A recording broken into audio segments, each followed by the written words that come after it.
I think the kind of woman society and media portrays as standard of beauty is mainly a male perspective of how attractive a woman is to them. The media often presents the perfect, ideal and beautiful girl as having a tall and thin figure who's usually fair-skinned with specific facial features like having big eyes or a tall nose bridge. The models that do get featured are generally slim, have clear skin, and facial proportions that pertain to beauty standards. Meanwhile, images of models who are chubby with acne or disabilities are considered as activism, as opposed to being just a photo shoot. Most of the times we are looking at girls that look very, very, very skinny.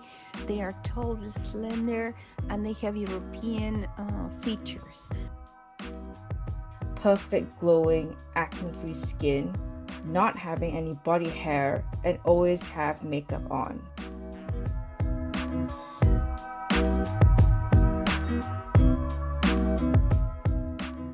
Hey guys, and welcome to the first episode of Little Miss Media. We're your hosts, Melissa and Breanna, and this is a podcast about the media. Today, we're going to be talking about how the media shapes our self-worth and our perception of beauty. In this episode, we're specifically going to be looking at how magazines and advertisements, movies and TV shows, social media and filters affect our perception of beauty. So, without further ado, let's dive into it.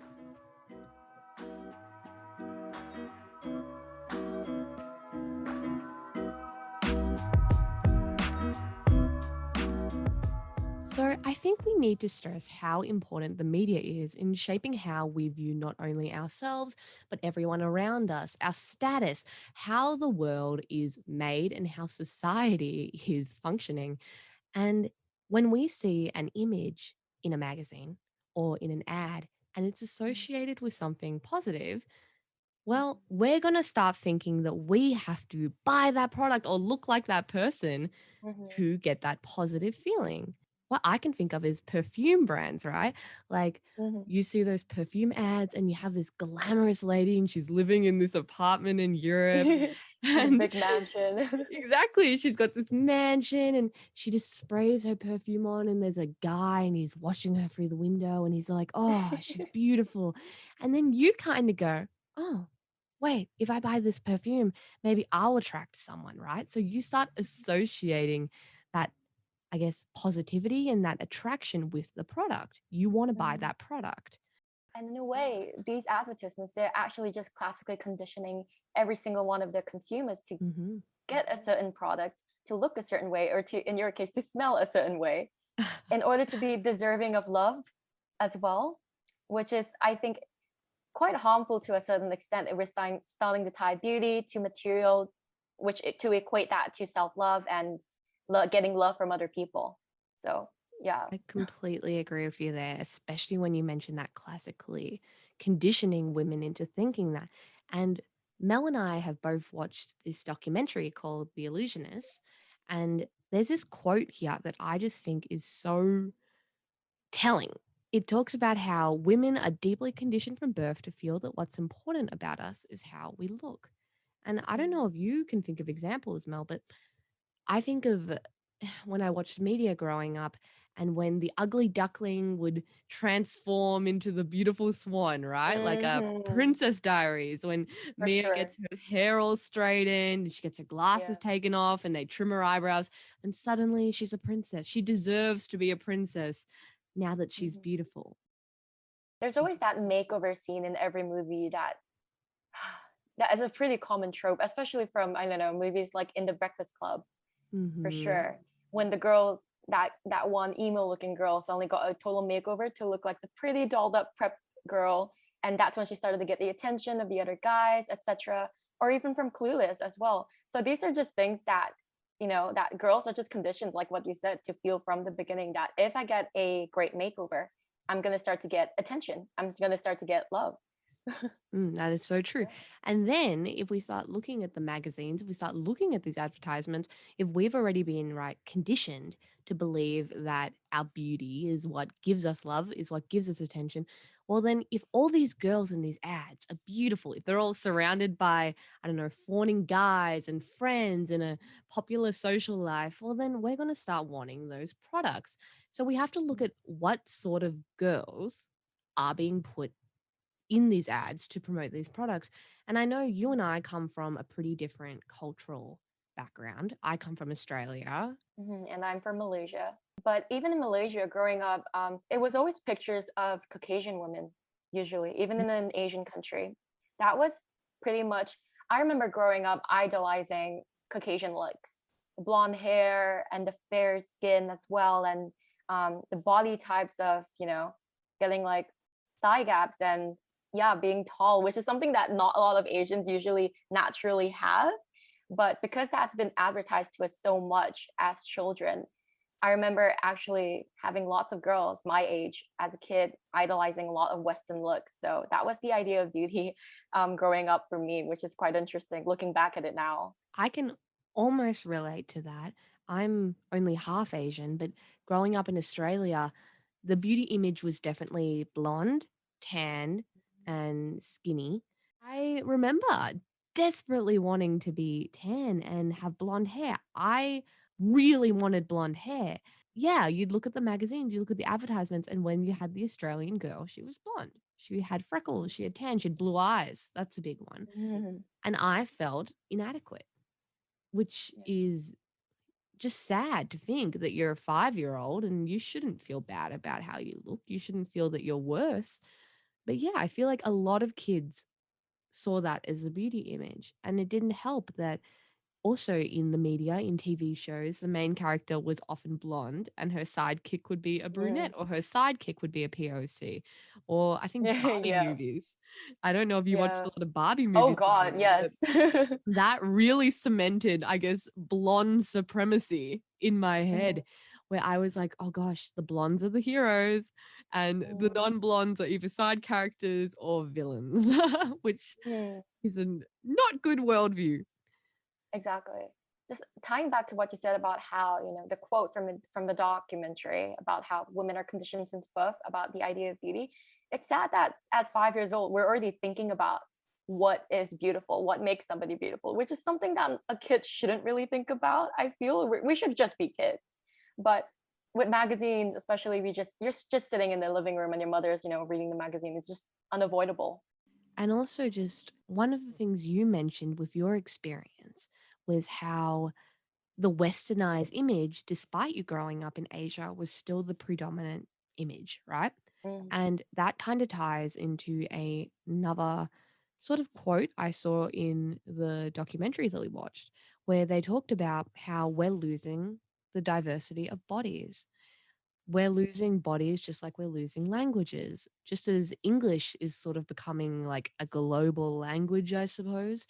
Now the image of the white, blondified, small-nosed, long-legged, tall, Mhm. skinny body is becoming sort of a global ideal, which is sad because we come from such a diverse world with all these different bodies, with all these different skin tones, noses. I think noses is a big one. You see on TikTok Oh how yeah. many girls are getting nose jobs, which I mean, that's your choice, but we're losing this diversity of different noses. I noticed that. Mhm. I like to see different noses every now and then. Me too. I love like Greek Yeah. Roman noses. I think that's Oh. beautiful. I feel like we're only pushing that one sort of nose is acceptable. I Mhm. mean, we do that with a lot of body features, but I Mm. especially see it with the nose. Because just thinking about diversity, I feel like something like that is.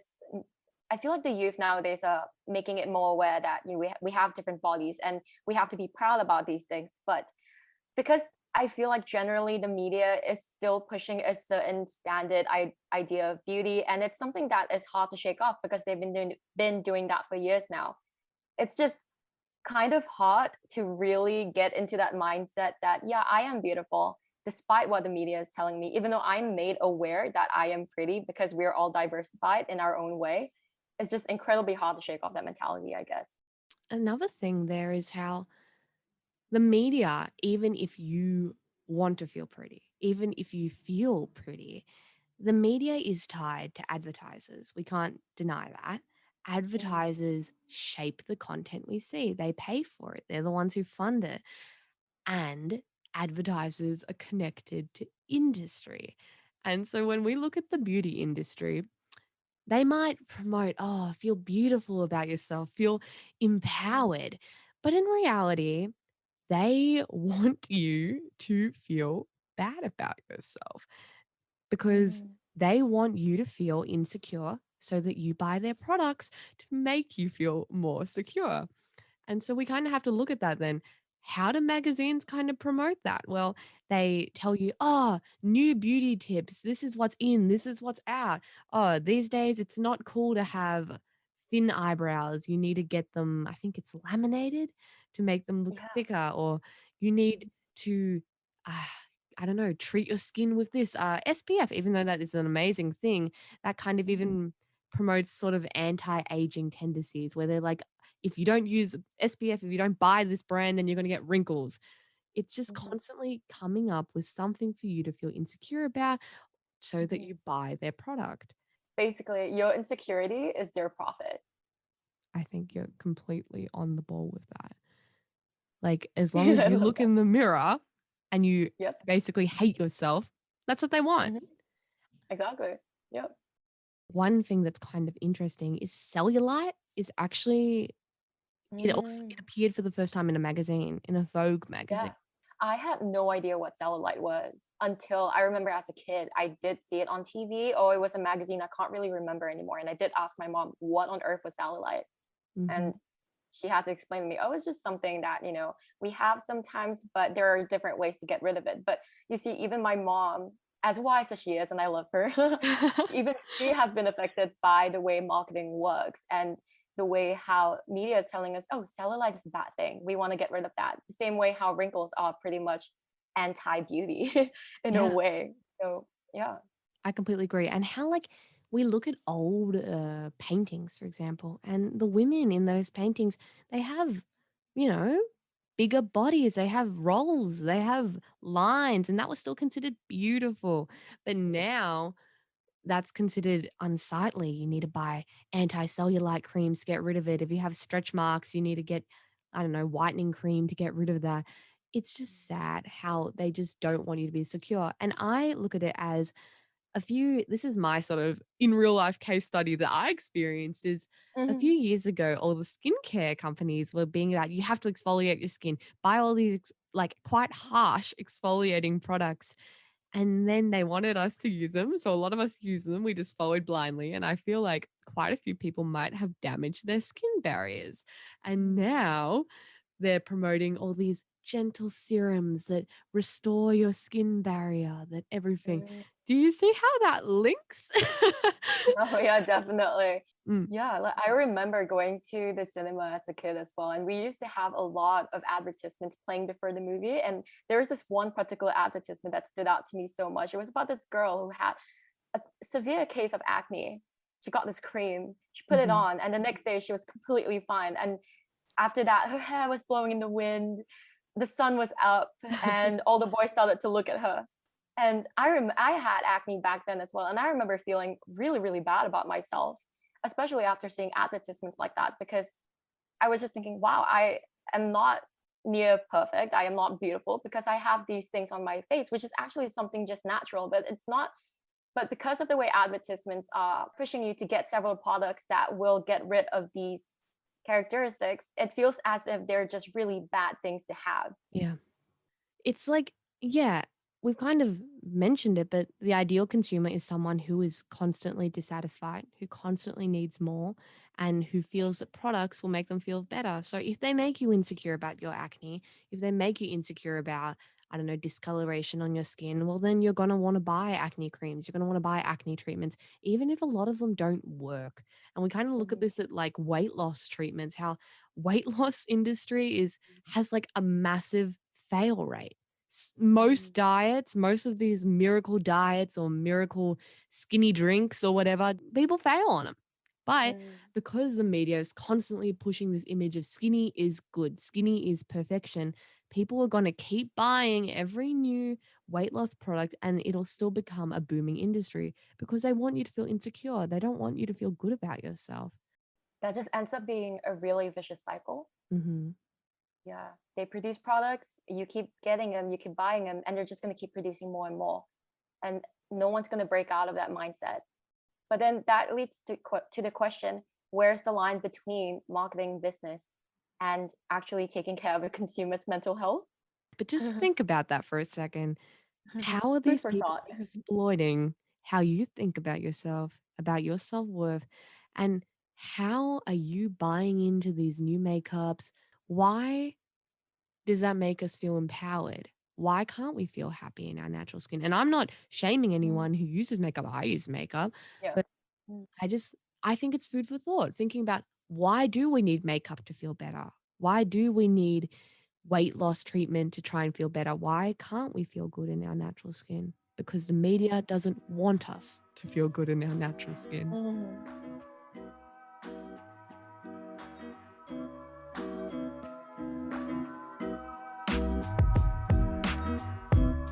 Another thing that I would like to bring up is the fact that certain beauty tropes being brought up in movies and TV shows over and over and over again, in a way, isn't that just basically brainwashing its viewers to think a certain look or a certain style equates to beauty? Yeah. Yeah, I think that is very true. Isn't it funny how the moment you take off your glasses, you're immediately deemed as beautiful, as if glasses actually makes you look bad and too geeky to be dating? Well, there are some attributes like that. For example, long hair is often tied to femininity. And the second a Mm. girl cuts off her hair or has short hair or a pixie cut, she's different. She's weird. She's She unique. went She's through a breakup. yeah. Like I think we discussed one time about in Scott Pilgrim and the character Knives after she's broken up with, she cuts her hair, she dyes it in the bathroom, and she's changed now. She's strong, she's angry. It's just like, why is that such a rebellious move to cut off your hair? Like, why is that spurning femininity? Why is that rebellion? It's just hair. Why is it so tied to us? Mhm. It just shows that movies are just conveying the message that to women in general, beauty directly reflects them, their personality, and it becomes their label Mm. at the end of the day. I think that's a good point, and how it's kind of different for guys, where guys in movies, there is an expectation if you're going to be like the Hollywood leading man. Yes, you're going to look like Chris Hemsworth or Chris Evans or the other Chris, the All the Chris's. hundreds of Chris's. But I also think there's still room in Hollywood for men who are just playing your lovable goof, your average guy. And you see a lot of Hollywood men who have that. Jack Black, again, I love him. Adam Sandler, I don't know, the guy who played Paul Blart Mall Cop. I don't remember his name, but there's space for them, right? And Mhm. they have these movies where they're goofy, they're kind of silly, they're not your average Hollywood man, but they still get this amazing model like girlfriend. Mhm. They don't have to change themselves really to get the girlfriend. But then we look at women in Hollywood. When do we ever get a non conventionally attractive woman playing that sort of role and being accepted for it? We don't really get that. Even like someone like Amy Schumer, I guess, is meant to be like that, but she's still pretty conventionally attractive. Mhm. Like For when sure. like I don't know, it doesn't seem to be equal there. I feel like women's appearance in Hollywood, even if they're meant to be non-conventionally attractive, they're still conventionally attractive. Like as you said, the geek with the glasses. We kind of discussed this a little bit earlier with female driven movies. If you're going to get the guy, you're going to have to get a makeover. You're going to have to Mhm. change yourself. Uh, and I think even the point of Clueless, as you kind of brought up earlier, and Mhm. it's like, why do girls have to have that transformation to then get the guy? It's actually really interesting. If any of you listeners are a film student, it would be really interesting to investigate how this started in the first place and why this trope, this archetype actually came to be. Yeah, like movies are arguably, well, they are a reflection of the society we live in today. So, what does that say about society? Mel and I both study journalism, but I Mhm. also study media. I look at it as, and this is going to sound so preachy, the majority of Hollywood, the majority of directors in most film industries are male. The majority of screenwriters are male. Most of the people in these high positions are male. Cinema and film and TV is a very male driven pursuit. It's very much from a male perspective. Mhm. Now, another thing we wanted to bring up was the halo effect in For the sure. media and Mhm. how good guys are pretty and Mhm. bad guys are typically ugly. And Mm. I see this in a lot of children's media. What do you think about that, Mel? The witch always has like that long pointy Oh, nose, probably yeah. has like a bump every now and then, hunchback, always with a cackle on her broom, etc. So, That is because so I true. used to teach children for speech and drama, etc., and I would always ask them and tell the stories about different kid stories. And when I point at certain pictures, and I'll be like, "So do you think this person's a bad guy or a good guy?" And usually, if the person's not conventionally angelic looking, not as innocent, not as pretty looking, kids will just immediately point their fingers and say, "That's the bad guy." And I'll be like, "Okay, so why is that?" Because she looks like this, because he looks like Oh, that. no. Yeah. And sometimes it just makes me think, okay, whoa, who taught you stuff like that to immediately label someone's beauty to their personality, to to define them as a good person or a bad person. So yeah, definitely the halo effect is something that is has been pushed into our faces since we were incredibly young. I completely agree. There are movies that try to subvert it. I think of Hunchback. I was watching Hunchback the other day, and I actually think they kind of fungled it.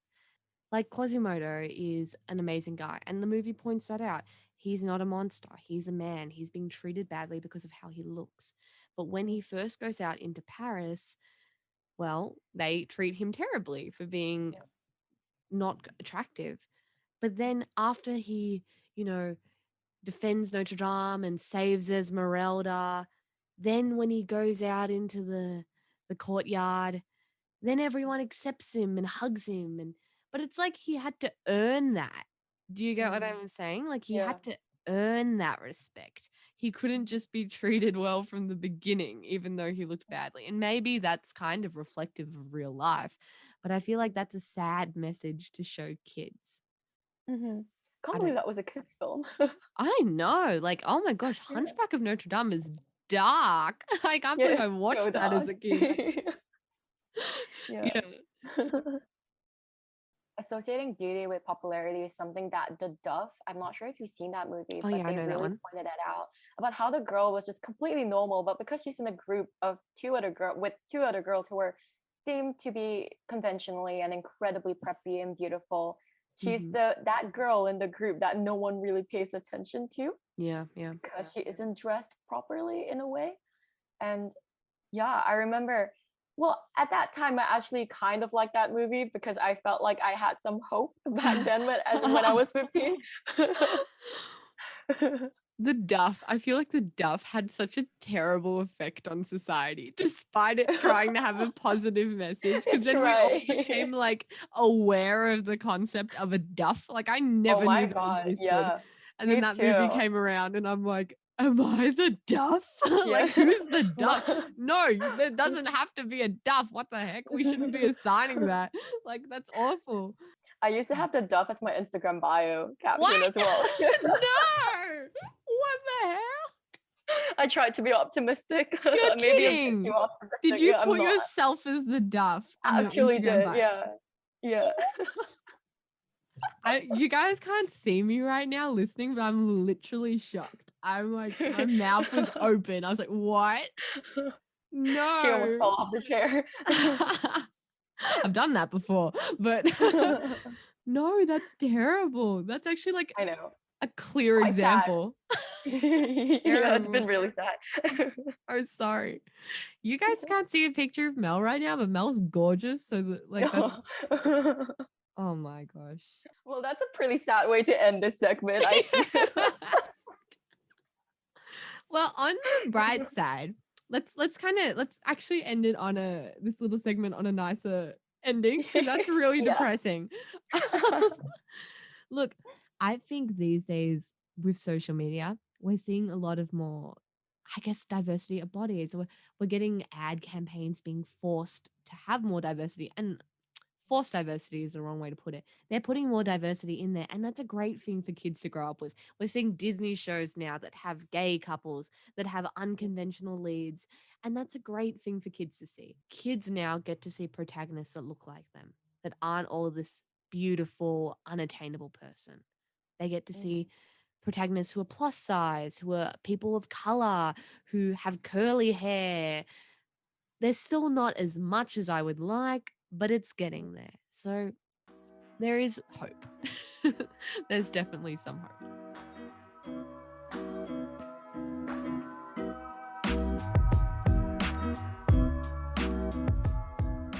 So it's pretty undeniable how important social media is to us. We put our entire lives on Instagram. We look at outfits of the day. We look at all these beautiful influencers who have gorgeous skin, beautiful hair, beautiful clothes. And a lot of us go, gosh, I wish I looked like that. And so we're going to kind of look at that now, influencers and social media, how that affects our Yeah. perception of ourselves and beauty. In regards to how beauty is being promoted in social media, the one thing I can really think about now is how K-pop is Mm. being it's a huge thing, and how people are comparing themselves in regards to like the beauty standards that these idols have, because in a way they are influencers Yeah, in their own totally. way. And this is something that we kind of discussed behind the scenes as well, about how these people have money. They have stylists. It's their job to look pretty because that's what they're trying to sell, and they're trying to promote their music, trying to promote certain brands, and I was about to say objects, promote certain brands, etc. And to some people, that's just unattainable to a normal everyday person. We can't get that much care in order to look like a Greek god or goddess. No, that is completely right. I think of idols as well a lot. Like, they're gorgeous, unnaturally gorgeous. But that's the point. That's the point, is Yeah. these people are carefully curated because they're Mm. beautiful, because they're talented. You can't, most of us can't compare ourselves to that. Just like models or other influencers who are literally paid for being beautiful.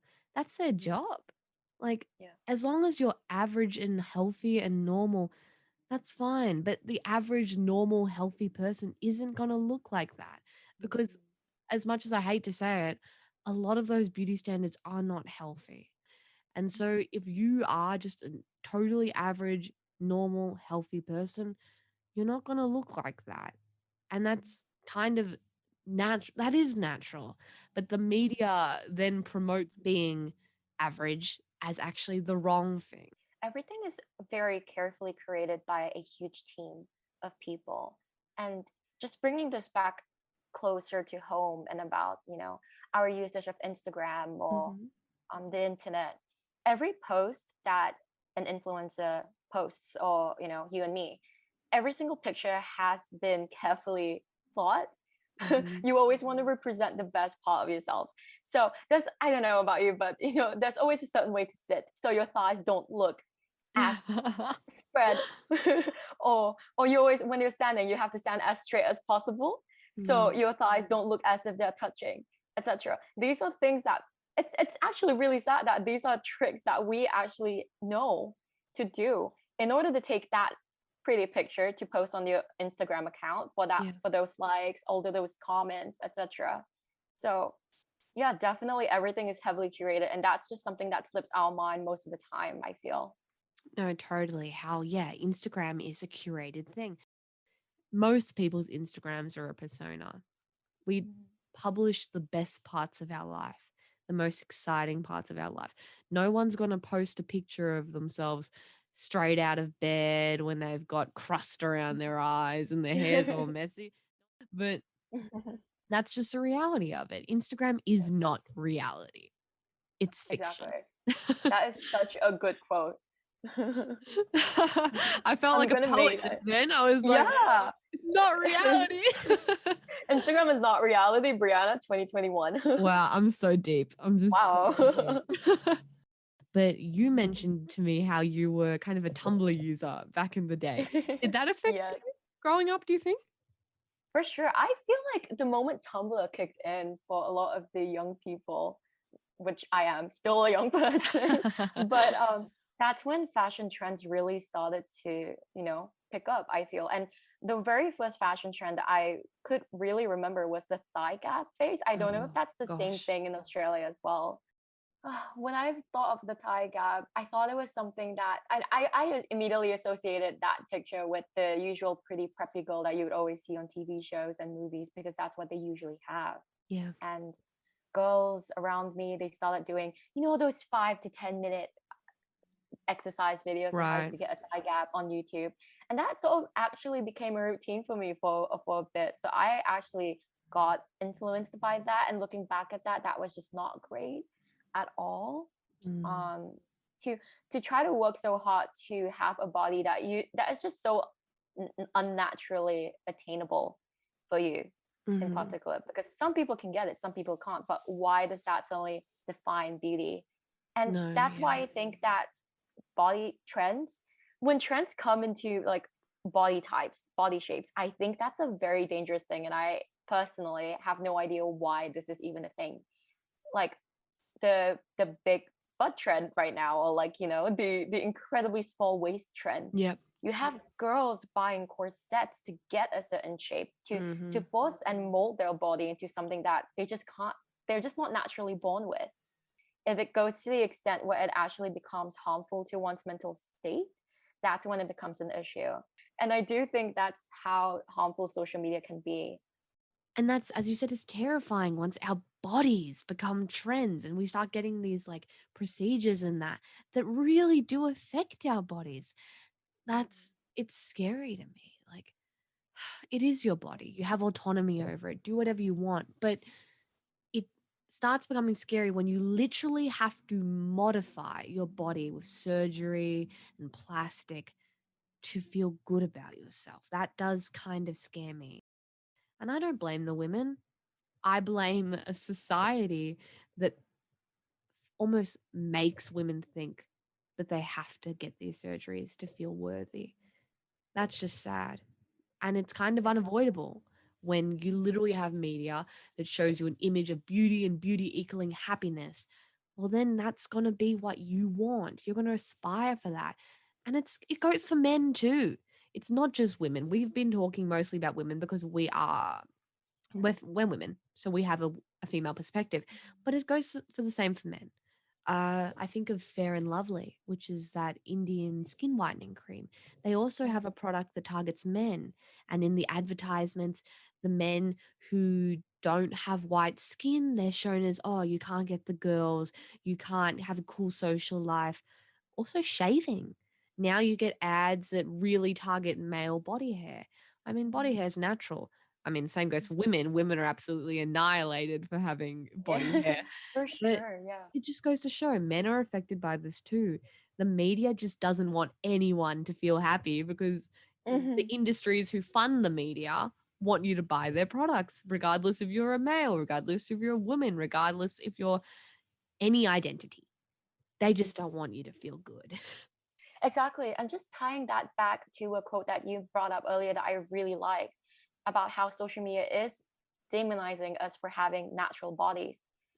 It made me immediately think about the presence and creation of filters, and how people are becoming so dependent on filters that they are no longer comfortable with taking pictures of them in their natural state. Yeah. I think we all went through a phase growing up with Snapchat filters, the dog filter, and like I remember like literally every girl's Facebook picture had a filter, had a Snapchat filter. And these Yeah. filters would change your jaw shape, they change your eye color, they change your eye shape a bit. And you'd get to the point where you felt comfortable as the filter and you didn't like your natural face. Because you're not used to it anymore. Yeah, you get used Yeah, to the filter you. exactly. Scary. Growing up in Malaysia, we had apps like Snow. I'm not sure if you Mm. use that a lot here in Australia, but Snow, our eyes would get like, really cute and big, which the documentary also pointed out was something that was generally deemed as beauty and incredibly feminine. So that's why, like, lots of girls, including myself, used it a lot back then. Mhm. Acne free skin and blemish free and just smaller jaw, all of that stuff. And yeah, it took a while for a couple of people to really grow out of using Snow, I guess. I For think sure. Snow, well, because Melissa and I are both Asian, and I think Snow has sort of a grip on the Asian community. Yeah. A lot of the filters on Snow make your skin paler. They whiten your skin. They get rid of blemishes, but they make your skin pale. They reshape your jaw. They make your eyes a little bit bigger. And these don't seem like massive changes. So you might not even realize how you're changing it. But then when you get to a point where you're only comfortable taking pictures with that filter that changes your features even just a tiny bit, that's still an issue where you can't feel comfortable with your natural self. And that's scary. I keep saying that's scary, but it's true, right? Like that our It is true, natural yeah. self is just lost. Especially in this day and age when kids are very prone to using social media every day, it just Mm-hmm. gets very concerning. Well, society and community in general is just feeding them all these different comparisons between, different kinds of filters and what looks good, etc. It's just something completely different from when you and I were growing up. I don't remember having this much pressure on Yeah. how I looked. I mean, I did have that pressure, but it wasn't tenfold as it is now. And it's actually completely normal for kids to want to look like grown-ups, for kids to want to look like teenagers. It's like an evolutionary thing. But then we have these industries exploiting this natural evolutionary trait. They show them images of kids their age wearing these amazing clothes, wearing makeup, and they're marketing it directly for kids. They're getting influencers who have young fan bases to promote makeup, to promote, oh, buy off this website, buy these clothes. So, a quote from the documentary, and I really recommend watching this documentary, it provides so much context to what Melissa and I have been speaking about, is that the sexualization of children is not really about sex, it's really about consuming. And the real point is to turn these children into consumers at a very young age. Because if you can eroticize shopping in childhood, then you'll get these people lined up at the mall, at the shopping center, online, on eBay, Boohoo, Depop, whatever you will, for the rest of their lives. They're going to be consumers. They're going to buy off this industry. They're going to equate happiness with social media, with being popular, with being beautiful. And that is what these companies want. This is why I think it's incredibly important that influencers are aware of the role that they can play in a young girl's or guy's life. Because be careful of the way you represent yourself. You still need to represent yourself realistically, even if you're promoting certain makeup brands or fashion brands, because kids are going to look up to you and kids are going to try to follow in your footsteps the same way a little girl is going to try to wear heels everywhere she goes because she sees her mom wearing them. It's okay if you want to experiment with makeup, etc. But like what you said, when it is done to the point where it's a bit too excessive, like you're already trying to be like an adult at such a young age or modify the way you look at such a young age, then yeah, it's just really important that influencers know what they're doing, I guess.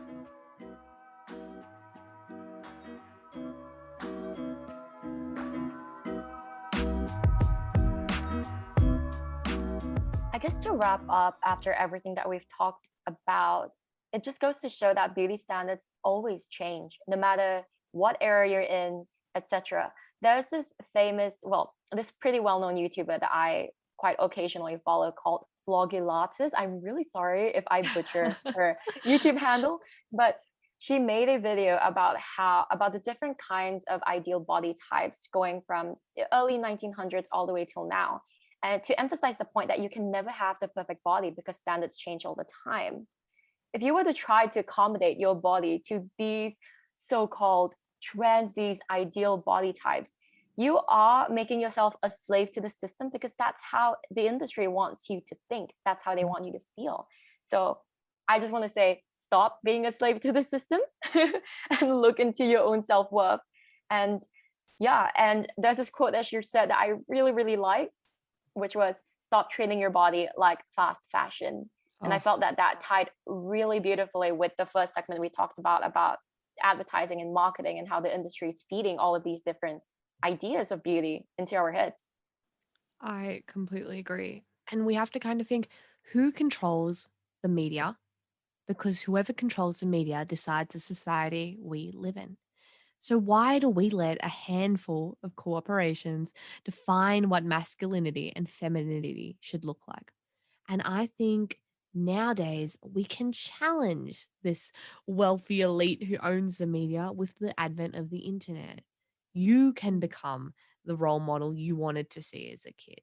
You can become the representation. And there are amazing content creators online who show diversity of beauty. Really pleasing to see that there are more and more content creators, especially on Instagram now, showing different comparisons on, so this is how it looks like when I pose, but when I'm sitting down normally, this is actually how I look like with all the body rolls, the thighs, etc. We are normalizing normal bodies again. And that is something that I truly appreciate and I hope continues into the future after this podcast has been released. No, I completely agree with you. We can create healthy media and people are creating healthy media. And that's also, the more people create healthy media and demand healthy media, the more these companies have to listen. Because yes, they are powerful, but at the end of the day, they still have to create product that people want to buy. So if you're demanding representation, if you're demanding unconventional beauty, if you're demanding realism, then eventually, if there is enough momentum, there will be change. There will be progress. So as much as we've been talking about the doom and gloom, there is hope. There is hope. And we can, anyone can create this. It just needs the momentum. And I think to end it, I want you to think about this. If women and men looked in the mirror and decided that they liked what was reflected back at them, then we would have to reshape capitalism as we knew it.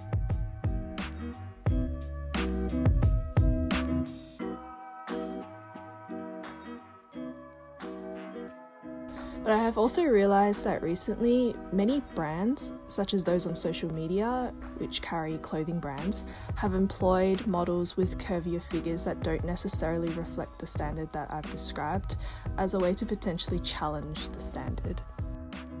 From what I've seen, the media has become much more accepting of non-Eurocentric features.